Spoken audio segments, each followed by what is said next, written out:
Bom dia, boa tarde, boa noite. Vamos ver se dessa vez vai, né, gente? Porque eu tô tentando aqui, meu computador deu uns chute aqui. Bom, gente, lembra que eu falei, eu fiz um short falando, você entendeu? Que eu sou a favor do Bolsonaro, eu sou bolsonarista porque o Bolsonaro representa aquilo que eu defendo. Muito antes de aparecer o Bolsonaro, quer dizer, antes de eu saber quem é o Bolsonaro, até então, quando ele era um deputado, sempre defendi a questão de cristão conservador de direita, Deus, pátria, família e liberdade, né? Veio a união dessas palavras aí. Deus, pátria, família e liberdade com Bolsonaro. Mas eu sempre defendi isso daí. Né? Podem ficar à vontade, olhar no meu canal no YouTube, que ainda tem muito vídeo antigo. Meus Facebook, infelizmente eu perdi meus Facebook antigo. Mas de vira e mexe aparece vídeo aí do Facebook bem antigo, de 10, 5, 6 anos atrás, para provar que eu sempre fui cristão conservador de direita. Bom, eu fiz esse short falando que eu vou defender todos aqueles YouTube que seguem a mesma linha que eu defendo. Então eu vou colocar para vocês aí um YouTube aí explicando a questão das joias, que é o Kleber Teixeira, maravilhoso, excepcional, inteligente. Além de ser jornalista, um comentarista, ele é um analista político excepcional. Não é jornalista não, ele é analista político e advogado excepcional. Vou colocar para vocês aí para dar ênfase do que eu falei.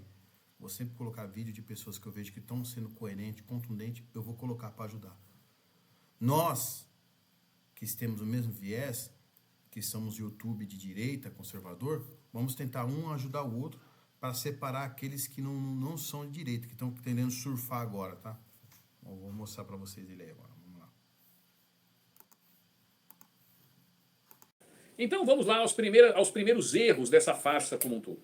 A história das joias. Quando é que surgiu a história das joias? Com a apreensão de joias na Receita Federal. Foi ali que surgiu a história das joias. E qual que era o escândalo montado naquela ocasião? Beija-Flor, bem-vindo a todos vocês. Qual era, né, o escândalo montado? Bolsonaro queria passar com as joias sem pagar imposto. Sem pagar imposto. Naquela ocasião, eu levantei a seguinte questão. Mas vem cá, se as joias pertencem a ele, basta ele pagar o imposto e está tudo certo. Se as joias pertencem ao governo federal, por que a Receita Federal apreendeu as joias e cobrou o imposto? Alguém pode me responder? Por qual motivo a Receita Federal, naquela ocasião, porque agora eles esquecem disso.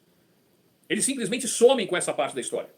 Por que motivo a Receita Federal apreendeu as joias e cobrou o imposto de Jair Bolsonaro? Alguém sabe me responder? Eu vou até tomar uma aguinha aqui, enquanto vocês parem para pensar aqui na escolinha do professor Kleber, porque eu tenho agora que ensinar direito para juizinho aposentado Mequetrefe. Vamos lá. Alguém sabe aí dizer por que a Receita Federal cobrou imposto e apreendeu as joias? Porque ele não declarou? Tá certo? E aí surge a grande questão. Não foi por perseguição não, Rossi. Porque a Receita Federal entendeu que as joias eram bens pessoais dele. Se fosse bem público, não incide imposto. Como é que a Receita Federal, que é um órgão público, vai cobrar imposto dela mesma? Alguém pode me explicar isso? Então, para que a farsa seja montada e tenha continuidade, tem que omitir de vocês esta pequena lembrança. Então, a maior prova para o Bolsonaro é a própria Receita Federal. E vocês vão entender os motivos. Vamos lá. O que esse ex-juizinho de meia pataca, que se diz professor de direito penal, olha que eu vou dizer uma coisa para vocês. Um sujeito com conhecimento tão pequeno sobre o direito penal como esse Maiorovitch demonstra ter, eu fico com dó dos seus alunos de direito. E eu vou explicar por quê. Alguém sabe o que é peculato? É isso que eles estão alegando no caso das joias. Peculato por parte do presidente. Alguém aqui sabe me informar o que é um crime de peculato? Carlos, mas ele pagou? Não. Por que ele não pagou? Porque o TCU identificou que as joias pertenciam à presidência da República. E estão de onde as joias? Na Caixa Econômica e no TCU. Então vamos lá. Alguém sabe o que é crime de peculato? Não. Peculato não é mentira, já falou. Peculato não é apropriação indébita. Não é. Apropriação indébita é eu saber que um bem é teu e eu me aproprio dele e fico com ele indevidamente. O que é um crime de peculato? Tá? Apropriação de bem público até poderia ser se tivesse de posse e continuasse com ele. O crime de peculato, ele se caracteriza só quem pode cometer peculato é funcionário público. Se você não for funcionário público, você não pode. Por quê? Porque ele está no rol dos crimes típicos, ou seja, tipicidade. Só quem pode fazer esse crime é um funcionário público. O funcionário público se apropria ou vende um bem público que ele sabe que não é seu, para obter vantagem própria, ou seja, ficar com o dinheiro ou com o próprio bem, ou para oferecer vantagem para terceiros. Isso é um crime de peculato. Exemplo, pegar um relógio que você sabe que pertence ao acervo da Presidência da República e levar para a tua casa. Isso é um crime de peculato. Mas aqui a gente vai começar a destrinchar as coisas para vocês. Primeiro, né, muita gente é iludida na farsa jurídica. Por quê? O juridiquês é muito fácil de iludir as pessoas. Todos vocês estão há mais de 2 anos ouvindo essa historinha, essa parafernália dessas joias. Quantos de vocês sabiam o que era peculato nesse período de 2 anos? Por quê? Quando eu começo a utilizar o juridiquês para enganar a população, é fácil de eu incriminar alguém. Eu acuso uma pessoa de crime, eu indicio uma pessoa de crime, alego que esse crime foi cometido com um valor de 25 milhões e depois eu falo que não foi 25, foi 6. Aí eu começo a perceber que o delegado da Polícia Federal e os investigadores devem ter feito a mesma faculdade que a Dilmanta. Você lembra da Dilmanta? Que falava que 30% de 30% não é 30%, é quase 30%. Portanto, 25 milhões não é 25 milhões, é 6 milhões. Mas a gente indicia por 25 milhões que fica mais bonito, é um número mais pomposo, dá pra gente colocar. Né? Então você começa a observar as narrativas da farsa. Ou seja, como que eu faço nascer essa farsa? Então a farsa nasce com a apreensão na Receita Federal. Ora, se a Receita Federal apreendeu o bem, é porque ela entendia que esse bem era de posse particular do presidente da República. Existe juiz de direito? Existe. Dr. Sebastião, por exemplo, que é aposentado, doutora Ludmila Lins Grilo, todos eram juízes de direito, estão sendo perseguidos, mas eles existem. Então, deixa eu voltar a repetir para que vocês não se percam no linguajar jurídico. Tá? Quando a pessoa começa a usar o juridiquês, ele fica parecendo aquele deputado da Praça é Nossa. Né? Veja bem, entendeu? É igualzinho, eu esqueci o nome, vocês sempre me lembram daquele deputado lá, daquele personagem da Praça é Nossa. Então, quando a imprensa, quando esse pessoal começa a usar o juridiquês, é para ver se engana a população. Porque vocês não são obrigados a saber disso. E aí, né, que algumas pessoas se rasgam durante a noite. Porque a diferença da minha pessoa é que eu tenho 25 anos de experiência de advocatícia. Tenho orgulho, quero mandar um abraço ao meu ex-professor de Direito Penal e de Processo Penal, Getro Pires, procurador do Estado de São Paulo, já aposentado, um dos grandes nomes. E quero mandar um abraço para o meu tio, ex-procurador de Justiça, vice-presidente do Ministério Público Nacional, a quem eu tive o prazer de, ainda como estudante de Direito, acompanhar durante a Constituinte de 1988. Porque pouca gente sabe que o trecho que trata do Ministério Público na Constituição de 1988 teve participação dedinho do meu tio. Inclusive tem livro de direito fazendo menção a ele. A ele, doutor Arauto Oliveira, doutor Hugo Mazzilli, doutor Cláudio Alvarenga, todos eles participaram da Constituição Federal de 1988. Então quem está falando para vocês, amigos, não é alguém que nasceu ontem que não conhece o que está falando. E eu estou falando aqui em linguagem simples para que vocês entendam. Então vamos voltar à história das joias e como ela narrou. O presidente recebe um presente lá fora. Até então, Lula e Dilma tinham sumido com containers de joias. Quem se lembra da adaga que foi encontrada no sítio de Atibaia? Vocês estão lembrados? Quem se lembra dos containers que saíram do Palácio do Planalto do próprio Lulu? E qual que era a alegação? Ele tinha que gastar uma fortuna para manter aquele acervo, porque era uma obrigação dele manter aquele acervo com ele, porque os presentes eram próprios dele. Quando chegou na vez do Bolsonaro, o Tribunal de Contas da União, que é um tribunal também político, com ministros indicados durante a era petista, vem e muda o entendimento. Esses presentes pertencem à União, não pertencem ao presidente da República. E quando que isso aconteceu? Depois que a Receita Federal apreendeu as joias.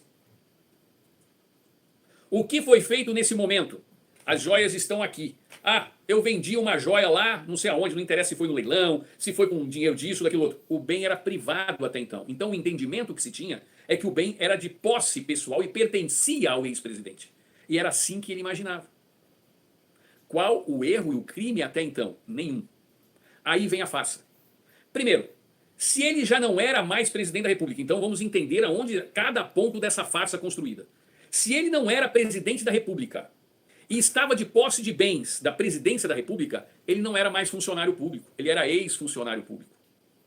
Portanto, não se poderia apregoar a ele o crime de peculato, que é próprio de funcionário público. Mas ele ainda era presidente quando tudo isso aconteceu. Então se ele era presidente, Ele era funcionário público e o entendimento é que aquele bem era próprio dele, não pertencia à União. Se não pertencia à União, não existia crime de peculato. E quem disse isso foi a Receita Federal, quando quis imputar ao presidente uma cobrança de um tributo que depois o Tribunal de Contas da União concluiu que não existia. Por quê? Porque era um acervo público. O que fez Bolsonaro nesse momento? As joias estão aqui. Ah, mas teve um relógio que o ACF, o CID, sei lá eu quem, vendeu. Foi-se atrás do bem. O bem foi entregue. E aí, onde é que está o dano ao erário público? Qual foi o prejuízo? A Polícia Federal identifica um prejuízo de 25 milhões. As joias estão de posse de quem? De algum comprador? De um terceiro? Do próprio presidente? Não, estão de posse da própria Polícia Federal e da própria Caixa Econômica Federal. E aí é que entra aquele detalhe, houve dolo ou houve culpa? Para haver dolo, ou seja, vontade, teria que haver consciência do presidente da República de que aquele bem não pertencia a ele, pertencia ao acervo público. Mas se a própria Receita Federal disse que não pertencia ao acervo público, aonde é que está o dolo do presidente?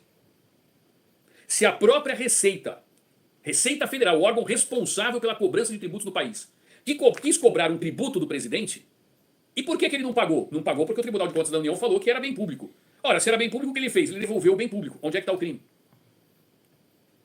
Se o objeto do crime está de posse da própria União, seja nos cofres da Caixa Econômica Federal, seja de posse da própria Polícia Federal, aonde está o crime? Aonde está o produto do peculato? Está no bolso do Bolsonaro? Não, está na Caixa Econômica Federal. Agora, veja só o que diz o artigo 312 do Código Penal, que caracteriza e tipifica o crime de peculato. E olha que eu estou traduzindo para vocês na linguagem simples. Eu estou passando aquilo que a imprensa não está passando. Por quê? Porque a imprensa precisa participar da farsa. A farsa nasce com a apreensão das joias. Depois ela se aprimora quando o ministro Alexandre de Moraes avoca para si um processo que não poderia ser mais dele. Porque se o presidente Jair Bolsonaro já não era mais presidente da República, se a alegação deles é de que o dinheiro das joias era para utilizar enquanto ele estava aqui nos Estados Unidos, mas ele veio dos Estados Unidos quando ele largou a presidência, não bate, não dá liga. Então como é que esse dinheiro poderia ser para a manutenção dele nos Estados Unidos se as joias já estavam de posse da própria Polícia Federal e da Receita Federal? E ele não se utilizou do dinheiro.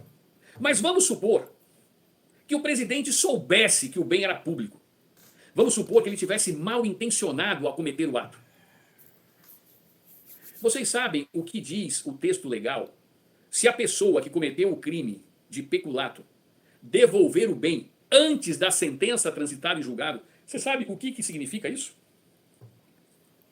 Se o crime foi praticado com a sabedoria, a intenção de fraudar, de se apropriar, de se beneficiar de um bem público, e este bem é devolvido ou pago aos cofres públicos o valor do bem, a pena teria que ser reduzida de 1 a 2 terços.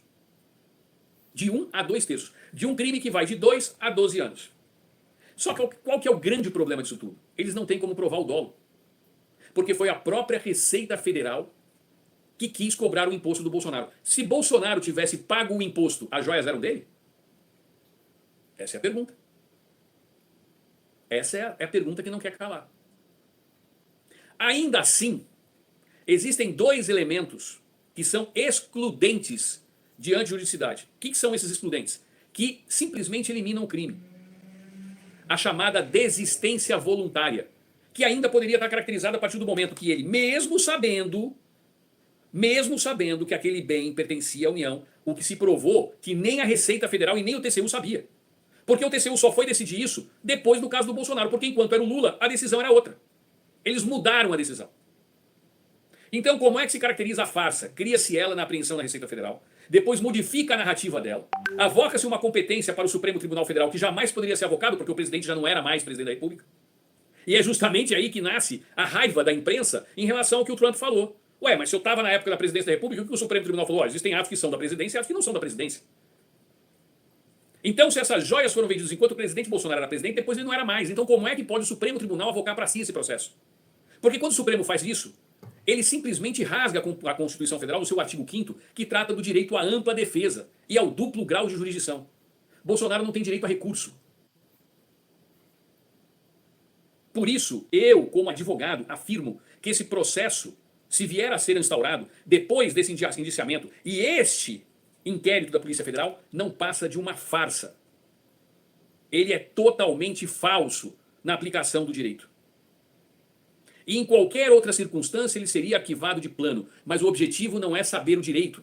O objetivo não é saber o que a lei fala ou não. O objetivo é perseguir, prender Bolsonaro. Mas não é prender o Bolsonaro somente.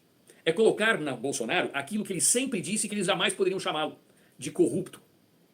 Porque eles querem igualar o Bolsonaro a um bandido, porque é isso que a Operação Lava Jato falou, a um bandido que se apropriou de bens públicos, que vendeu, que teve dinheiro que foi recuperado, que estava fora dos cofres da Suíça, que estava com a mão na botija, com pedalinho em sítio de Atibaia, com triplex no Guarujá e coisas que o valham.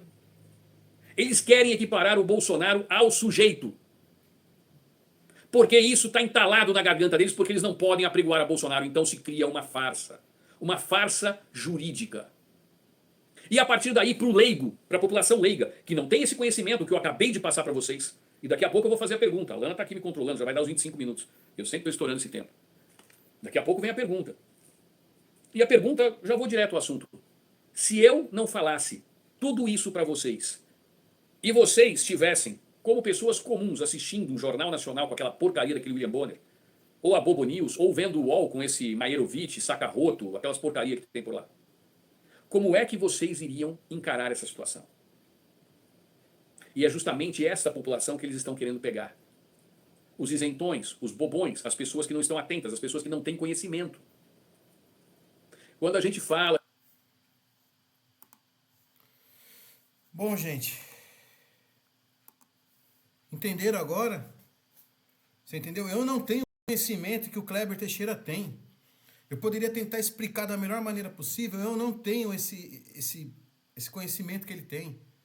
Eu tenho me esforçar o máximo possível e também eu não tenho essa prerrogativa de, além de ser analista político, sim, analista político ainda sou, mas no caso, advogado de causa, ou seja, pelo amor de Deus, gente.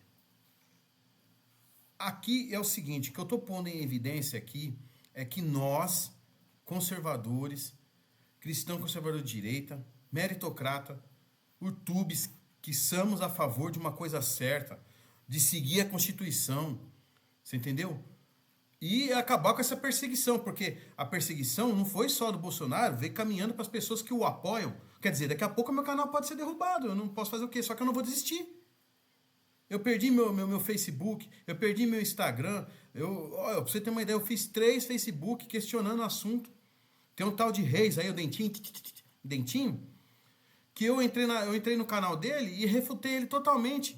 E isso porque eu não tenho esse conhecimento que o Kleber Teixeira tem, juridicamente. Mas eu sei ler um documento. Eu tenho uma educação, pelo menos eu tenho uma educação de eu ler um documento e entender o documento. Eu tenho uma educação de pelo menos ler a Constituição e ver as mentiras. E hoje, com o auxílio da inteligência artificial, qualquer dúvida você pergunta à inteligência artificial, ela traz para você todo o documento e você tira a conclusão. E a ideia é essa. Nós nos unimos. Porque é só assim que nós vamos conseguir refutar o que vai acontecer. Porque o teste vai ser agora.